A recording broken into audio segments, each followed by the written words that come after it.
له وأشهد أن سيدنا محمدا عبده ورسوله أما بعد فأعوذ بالله من الشيطان الرجيم بسم الله الرحمن الرحيم يا أيها الذين آمنوا كتب عليكم الصيام كما كتب على الذين من قبلكم لعلكم تتقون صدق الله المولانا العظيم وبلغنا رسوله النبي الأمين المتين المبين الكريم ونحن على ذلك لمن الشاهدين والشاكرين والحمد لله رب العالمين. معزز سامعین، پیارے عزیز ساتھیوں، اس سے قبل کہ کچھ عرض کیا جائے، آئیے ایک مرتبہ گنبد خضرا کی جانب رخ لگا کر انیس الغریبین، مراد المشتاقین، جان عالمین، اکرم الاولین، افضل الاخرین، طٰہٰ و یاسین، محبوب رب العالمین جناب محمد رسول اللہ صلی اللہ تعالی علیہ وسلم کی بارگاہ میں عقیدت و محبت کے ساتھ درود شریف کا نذرانہ پیش کریں اور پڑھیں اللہم صلی علی سیدنا شفیعنا حبیبنا مولانا محمد وآلہ وسلم سلام و سلام علیک یا رسول اللہ صلی اللہ تعالی علیہ وسلم. سب سے پہلے آپ تمامی حضرات کو رمضان المبارک کا یہ پیارا پربہار مہینہ بہت بہت مبارک. اللہ تبارک و تعالیٰ کا احسان ہے، کرم ہے کہ اس نے ہمیں رجب اور شعبان کے بعد اپنا یہ مبارک مہینہ عطا کیا. شاعر کہتا ہے ان کی مہک نے دل کے غنچے کھلا دیے، ان کی مہک نے دل کے غنچے کھلا دیے، جس راہ چل دیے کوچے بسا دیے. ایک دل ہمارا کیا ہے آزار اس کا کتنا، ایک دل ہمارا کیا ہے آزار اس کا کتنا، ایک دل ہمارا کیا ہے آزار اس کا کتنا، تم نے تو چلتے پھرتے مردے جلا دیے. اللہ کیا جہنم اب بھی نہ سرد ہوگا، رو رو کے مصطفیٰ نے دریا بہا دیے. اللہ کیا جہنم اب بھی نہ سرد ہوگا، رو رو کے مصطفیٰ نے دریا بہا دیے. قرآن کریم میرا فرماتا ہے یا ایھا الذین آمنوا کتب علیکم الصیام، اے ایمان والو ہم نے تم پر روزے فرض کیے. اور آگے فرماتا ہے لعلکم تتقون، تاکہ تم متقی ہو جاؤ، پرہیزگار ہو جاؤ. رمضان کا یہ مبارک مہینہ اللہ تبارک و تعالی کا مہینہ ہے. بتایا یوں گیا کہ جن چیزوں کو دیکھنے کے بعد فوراً اللہ یاد آ جائے تو یہ سمجھیں کہ اسے اللہ سے خاص نسبت ہے اور وہ اللہ کا ہے. مثال کے طور پر جب آپ مسجد میں داخل ہوتے ہیں تو اپروپی ہمیں یہ بات ذہن میں گردش کرتی ہے کہ یہ اللہ کا گھر ہے، یہ اللہ کا گھر ہے. گویا وہ چیز، وہ شے جس کو دیکھنے کے بعد، جسے حاصل کرنے کے بعد اللہ یاد آ جائے، سمجھیں وہ اللہ کا ہے. ہم مسجد میں داخل ہوئے، یہ بات ذہن میں گردش کرنے لگی کہ یہ اللہ کا گھر ہے. صفا مروہ یہ اللہ کی نشانیوں میں سے ہے. کعبۃ اللہ شریف اللہ کا گھر ہے. آپ قربانی کے لیے کوئی جانور خریدتے ہیں قربانی کی نیت سے، تو اس کا تعلق اللہ سے ہو جاتا ہے. اور بتایا یوں جاتا ہے کہ جب آپ نے جانور خریدی قربانی کی نیت سے اور اس کا تعلق اللہ سے ہو گیا تو پھر اس جانور کو آپ اس طرح سے استعمال نہیں کر سکتے جس طرح سے اور دیگر جانور کو کرتے ہیں. تو ٹھیک اسی طرح 11 مہینے کے بعد یہ جو 12واں مہینہ، یہ جو رمضان کا مبارک مہینہ ہے، اس کا تعلق اللہ سے ہے. جتنی عبادات ہیں رمضان کا روزہ چھوڑ کر کے، جتنی عبادات ہیں اس کا بدلہ جنت ہے، لیکن روزے کا بدلہ اللہ ہے. اور آقا صلی اللہ علیہ وسلم فرماتے ہیں کہ جس نے رمضان کی تعظیم کی، رمضان کی حرمت کو پامال نہیں کیا، رمضان کے آداب کو ملحوظ رکھا، گویا اس نے اللہ کا دیدار کیا. صحابہ عرض کرتے ہیں یا رسول اللہ کا دیدار کیسے ہوگا؟ آقا صلی اللہ علیہ وسلم نے فرمایا کہ جس طرح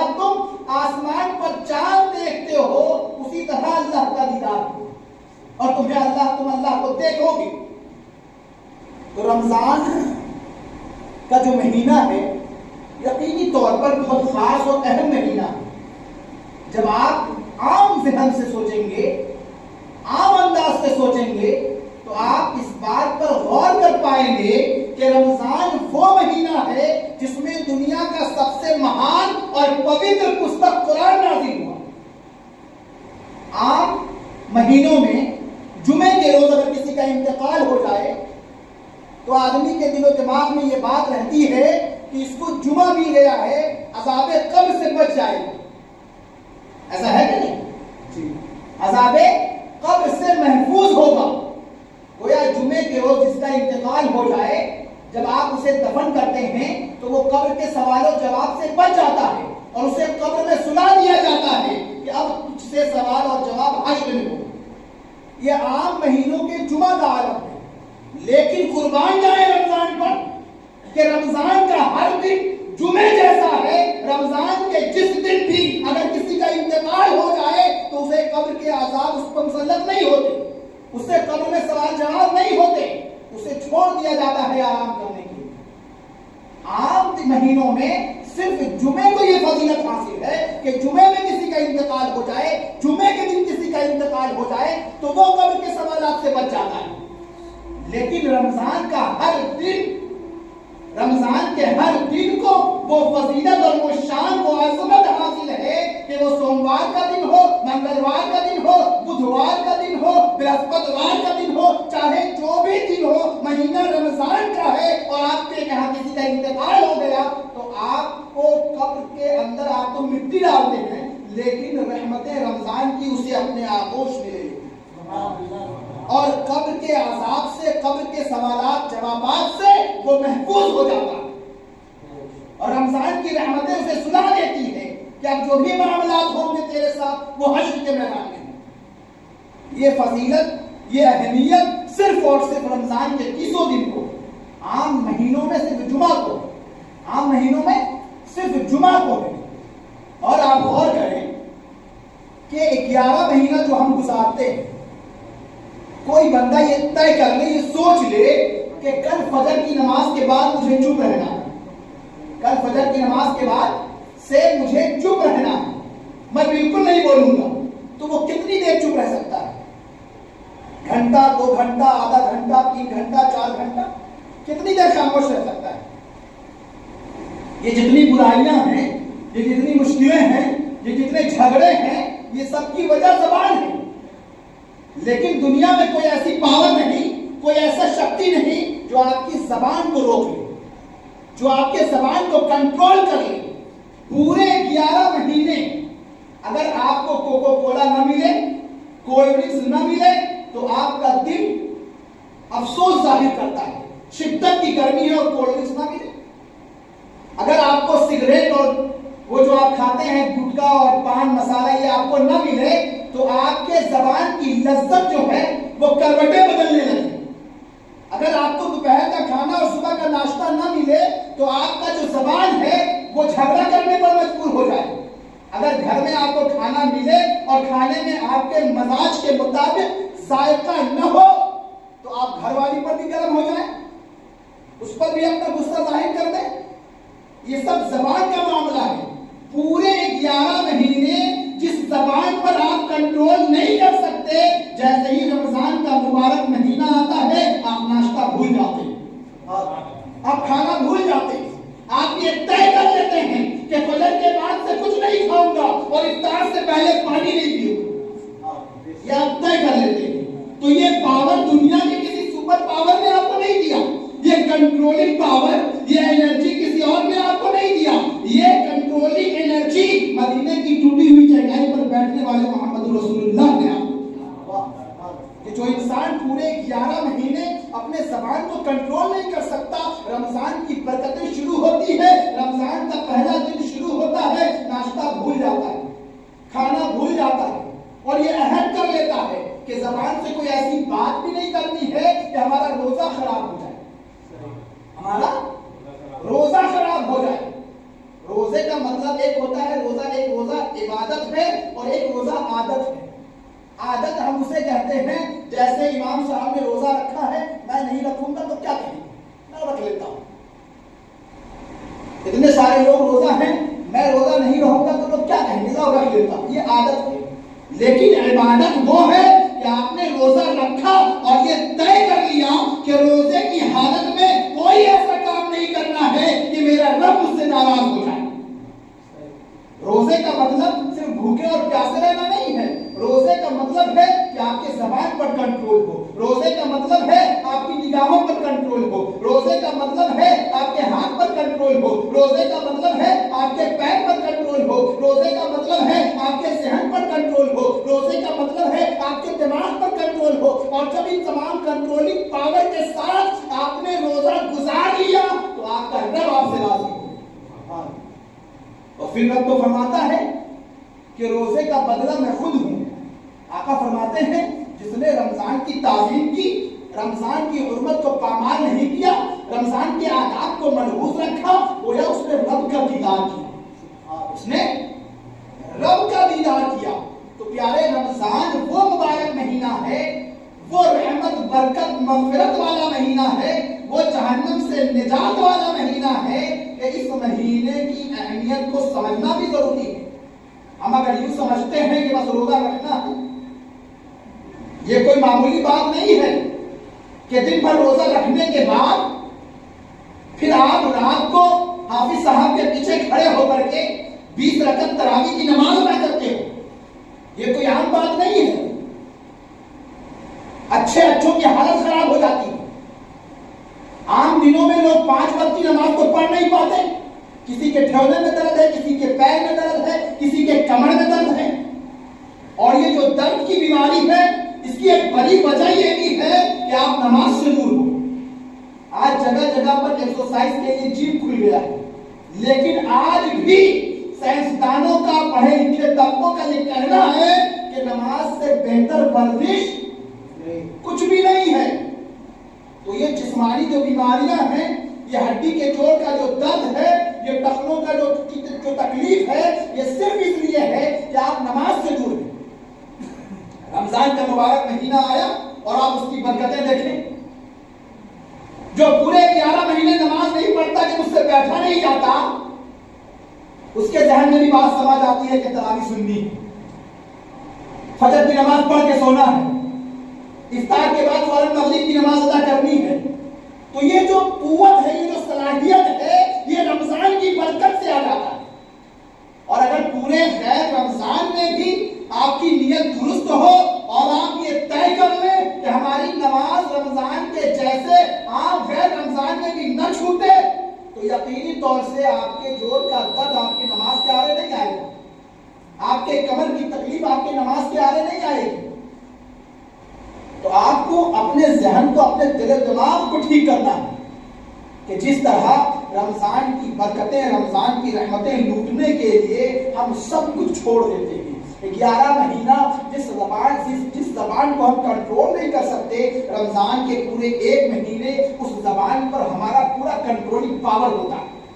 اور ہر روزے دار یہ طے کر لیتا ہے کہ فجر کے بعد کھائیں گے نہیں اور افطار سے پہلے پانی پیئیں گے نہیں۔ ہر روزے دار یہ طے کر لیتا ہے، اور دن بھر بھوکے پیاسے رہنے کے بعد بھی آپ نماز پابندی سے ادا کرتے ہیں۔ افطار کے بعد تھکاوٹ محسوس ہوتی ہے، آپ سونا چاہتے ہیں، لیکن ذہن میں یہ بات سمائی رہتی ہے کہ مجھے تراویح بھی پڑھنی ہے، مجھے قرآن بھی سننا ہے۔ اور اسی جسمانی رمضان کی برکت والی قوت سے آپ پھر مسجد آتے ہیں اور آپ 20 رکعت تراویح کی نماز ادا کرتے ہیں۔ تو یہ جو پاور ہے، یہ رب کا خاص کرم ہے آپ پر، یہ رمضان کی رحمتیں اور برکتیں ہیں آپ پر کہ یہ پاور آپ کے اندر آتا ہے، یہ انرجی آپ کو ملتی ہے۔ اور اگر آپ غیر رمضان میں بھی ایسے ہی پاور اپنے اندر چاہتے ہیں تو یقینی طور سے آپ کو نماز کا پابند ہونا ہوگا۔ آپ کو یہ عہد کرنا ہوگا کہ جس طرح رمضان میں ہم رمضان کی بہاریں لوٹنے کے ہی نیت سے صحیح، رمضان کی برکت سے ہی صحیح، بلکہ فقہا تو فرماتے ہیں کہ اگر رمضان کے اس 1 مہینے میں آپ نے اپنے اعمال کو، اپنے عبادات کو اپنے ایک ایک رمضان کے ایک ایک پل کو، ایک ایک گھڑی کو رب کی عبادت میں گزار دیا تو آپ کی دنیا بھی بہتر ہو گئی اور آپ کی آخرت بھی بہتر ہو گئی۔ 11 مہینے کی عبادات کو چھوڑ دیجیے، صرف رمضان کی بات کیجیے۔ ایک نیکی پر اللہ تبارک و تعالی 70,000 نیکیاں عطا فرماتا ہے، اور اگر اخلاص کے ساتھ آپ نے نیکی کیا ہو تو پھر تو چھوڑیے کتنی نیکیاں عطا فرماتا ہے۔ روزے کی حالت میں آپ کا چلنا، آپ کا بولنا، آپ کا سونا، آپ کا اٹھنا، آپ کا بیٹھنا سب عبادت میں شمار ہے۔ اور روزے دار کوئی عام نہیں ہوتا، روزے دار تو اتنا خاص ہوتا ہے کہ سمندر کی مچھلیاں سحری کے وقت سے افطار کے وقت تک اس کے لیے دعائیں مغفرت کرتی رہتی ہیں۔ روزے دار اتنا خاص ہوتا ہے۔ تو آپ سمجھیں کہ رمضان میں کیسی کیسی برکتیں، کیسی کیسی رحمتیں رب کریم ہمیں عطا کرتا ہے۔ اس کے باوجود رمضان کے جاتے ہی ایک خاص بات تو یہ ہو گئی کہ جو عام مہینوں میں 4 دن یعنی صرف جمعے کو فضیلت ہے، وہ رمضان کے 30 دن ہے۔ رمضان کے 30 دن میں سے کسی بھی دن اگر کسی کا انتقال ہو جائے تو اس کے قبر میں سوالات نہیں ہوتے، وہ قبر کے عذاب سے بچ جاتا ہے۔ لیکن جیسے ہی رمضان کا یہ مہینہ گزرتا ہے، عید کا پہلا دن، دوسرا دن، تیسرا دن اگر کوئی مرا تو پھر رمضان کی رحمتوں سے وہ دور ہے، پھر اس سے سوالات ہوں گے، پھر قبر کے عذاب میں وہ مبتلا ہوگا۔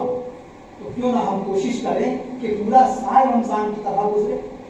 جس طرح ہم رمضان میں نماز کی پابندی کرتے ہیں، پورے سال نماز کے پابند ہو جائیں۔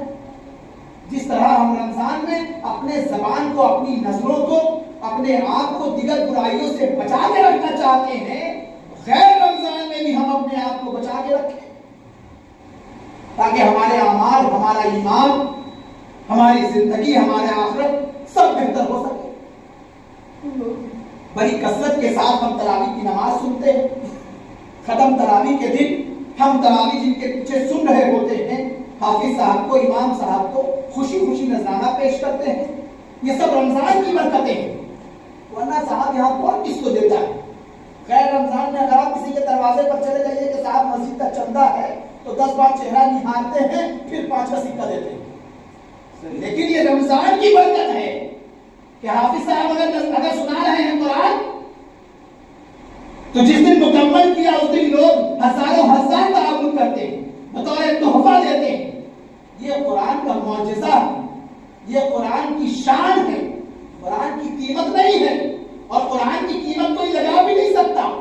واحد کتاب دنیا میں قرآن ہے جسے نہ کوئی خرید سکتا ہے نہ کوئی بیچ سکتا ہے۔ دنیا میں بے شمار کتابیں ہیں، روز چھپتی ہے، روز بکتی ہے، روز خریدی جاتی ہے، لیکن واحد کتاب قرآن ہے جسے نہ بدلا جا سکتا اور نہ خریدا جا سکتا اور نہ اس کی قیمت لگائی جا سکتی۔ اگر آپ یہ سوچتے ہیں کہ حافظ صاحب نے قرآن سنایا ہے 20,000 دے دیا، بہت ہے، بہت ہے صاحب، ایک حرف کی قیمت نہیں لگا سکتے، ایک زبر اور زیر کی قیمت نہیں لگا سکتے صاحب۔ یہ تو 6,666 آیتیں ہیں۔ تو اس لیے بغیر کسی گمان کے، بغیر کسی گھمنڈ کے، آپ رمضان کی اس مبارک مہینے میں جتنا چاہیں اپنے خزانے سے لٹائیں، رب کریم کی بارگاہ میں کوئی حساب نہیں۔ آپ افطار کرتے ہیں، سحری کرتے ہیں، اور آپ کوشش کرتے ہیں کہ جتنا اچھا ہو کھائیں۔ ہر آدمی یہ کوشش کرتا ہے جتنی طرح طرح کے پکوان ہو افطار میں بن جائیں، صبح کے سحری میں جتنا اچھا غذا ہو وہ ہم کھائیں تاکہ دن بھر انرجی رہے ہمارے اندر۔ تو ہر لمحہ اور ہر کام میں آپ کو اس بات کی فکر ہونی چاہیے کہ ہمیں بڑھ چڑھ کے حصہ لینا ہے، ہمیں بڑھ چڑھ کے کرنا ہے، تاکہ جسے دیا جائے وہ بھی خوشی محسوس کرے، اور جو دے اسے تو خوشی ہوتی ہی۔ اور اس کا بدلہ دنیا میں کوئی آپ کو نہیں دینے جاتا ہے، اس کا بدلہ کوئی دنیا میں آپ کو نہیں دے رہا ہے۔ قرآن سنانے والے نے قرآن سنایا، اس کو الگ اجر مل رہا ہے، سننے والے نے سنا، اس کو الگ اجر مل رہا ہے۔ اور قرآن کے ایک ایک حرف پہ رب فرماتا ہے کہ سنانے والے سے زیادہ سننے والے کو ثواب عطا ہوتا ہے، سنانے والے سے زیادہ سننے والے کو ثواب عطا ہوتا ہے۔ قرآن کے ایک حرف کے بدلے رب کریم 10 نیکیاں عطا فرماتا ہے۔ عام دنوں میں لیکن رمضان میں تو نیکیوں میں اضافہ ہو جاتا ہے. رمضان میں نیکیوں میں اضافہ ہو جاتا ہے اور اخلاص کے ساتھ نیکی کی جائے تو بے پناہ اضافہ رہتا ہے. جس مسجد میں آپ ہیں یہاں گزشتہ کئی سالوں سے تراویح کی نماز کا اہتمام ہوتا ہے. الحمدللہ اس اکھنڈ ہندوستان میں بھی جب آپ تراویح کے ٹائم آئیں گے تو آپ کو تیسرا اور چوتھا صف بھی بھرا ہوا ملے گا. تیسرا اور چوتھا صف بھی بھرا ہوا ملے گا اور لوگ کثرت کے ساتھ یہاں آتے ہیں, تراویح کی نماز پڑھتے ہیں, تراویح سنتے ہیں اور 6 روزہ تراویح یہاں سنائی جاتی ہے. اتوار کے روز تراویح کا مکمل ہونا ہے, تراویح کے اختتام کی دعا ہونی ہے. ہمارے صدر صاحب اور نائب صدر ڈاکٹر فرمان صاحب یہ سارے لوگ یہاں موجود ہیں. اتوار کے روز ختم تراویح کی دعا ہونی ہے. اسی دن حافظ صاحب کو, امام صاحب کو, مؤذن صاحب کو نذرانے کے طور پر کچھ پیش کیا جاتا ہے. اور یہ کسی ایک فرد کی ذمہ داری نہیں ہے بلکہ ہر اس افراد کی ذمہ داری ہے جو اس مسجد میں نماز ادا کرتا ہے یا جس تک ہماری آواز جا رہی ہے. ہم سب کی یہ ذمہ داری ہوتی ہے کہ ہم نے جس کا قیمتی وقت لیا ہے اور جس نے ہمیں قیمتی قرآن کی آیتیں سنائی ہیں, اگر ہم سے کچھ تحفہ دینا چاہتے ہیں تو ایسا دیں, ایسا تحفہ دیں کہ وہ بھی یاد رکھے اور خوش رہے. تو رمضان کے اس مبارک مہینے میں قرآن کے صدقے, قرآن کے طفیل, قرآن کی برکت سے, قرآن کے اختتام کے تعلق سے اتوار کو دعا ہونی ہے, تراویح کا مکمل ہونا ہے, جس کے تعاون کے لیے آپ کے پاس آپ کی بارگاہ میں عرضی لگائی جاتی ہے کہ جس سے جتنا بن پڑے اپنی صلاحیت اور اپنی وسعت کے مطابق. یہ نہ سوچے کہ ہم اگر 1000 دیں گے تو یہ تو بہت کم ہے. میں نے پہلے ہی بتایا قرآن ایسی کتاب ہے جس کی قیمت نہیں لگائی جا سکتی. ہم اسے سیمنٹ کے ریٹ پر رکھتے ہیں, لیکن رسا اور امریکہ اور اسرائیل جو قرآن کا دشمن ہے وہ قرآن کو لوہے کے اور سونے کے اور چاندی کے ریٹ میں رکھتا ہے. قرآن اس کتاب کا نام ہے, قرآن اس عظیم اور پوتر پستک کا نام ہے.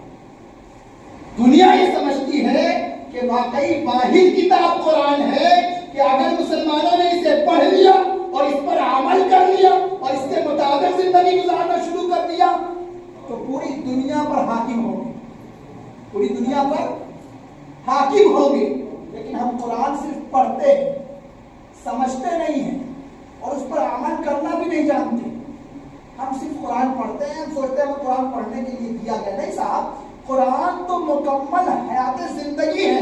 قرآن کا ایک ایک حرف اگر آپ نے سمجھ کے پڑھ لیا اور اس کے مطابق زندگی گزارنا شروع کر دیا تو دنیا میں کوئی ایسی طاقت نہیں ہے جو زمین پر آپ کو زیر کر.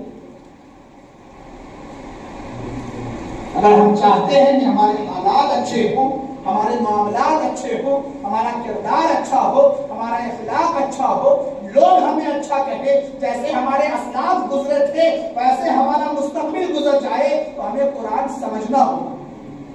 ہمیں قرآن سمجھنا ہوگا. اور جب ہم قرآن کو سمجھ کے پڑھنے لگیں گے تو یقینی طور پر ہماری زندگی کا ایک ایک لمحہ قرآن کے مطابق گزرے گا. ہم نے فرمایا روزہ صرف تم پر فرض نہیں کیے گئے, تمہارے پہلے والوں پر بھی فرض کیے گئے تھے. اور اس لیے فرض کیے گئے تھے تاکہ تم متقی ہو جاؤ, تم پرہیزگار ہو جاؤ. پرہیزگار ایسے کہ تم گناہوں سے بچنے لگو, تمہاری نظریں غلط دیکھنے سے بچنے لگے, تمہارا ہاتھ غلط طرف جانے سے بچنے لگے, تمہارے قدم غلط راہوں پر چلنے سے بچنے لگے. تم ایسے متقی اور پرہیزگار ہو جاؤ. اور جب تم ایسے متقی اور پرہیزگار ہو جاؤ گے تو پھر تم میرا دیدار کر پاؤ گے, پھر تم مجھے دیکھ پاؤ گے. جب بندہ رب کو دیکھنا چاہے گا تو یقینی طور پر وہ چاہے گا کہ ہم متقی ہو جائیں, ہم پرہیزگار ہو جائیں, ہم قرآن کے احکام کے مطابق زندگی گزارنے لگیں, ہم شریعت کے مطابق چلنے لگیں. اور رمضان کی تو یہ شروعات ہے, یہ پہلا عشرہ ہے جو رحمت کا ہے. اگر آپ چاہتے ہیں رحمت بٹور لیں تو رب کو کیسے راضی کرنا ہے یہ آپ کو طے کرنا ہے.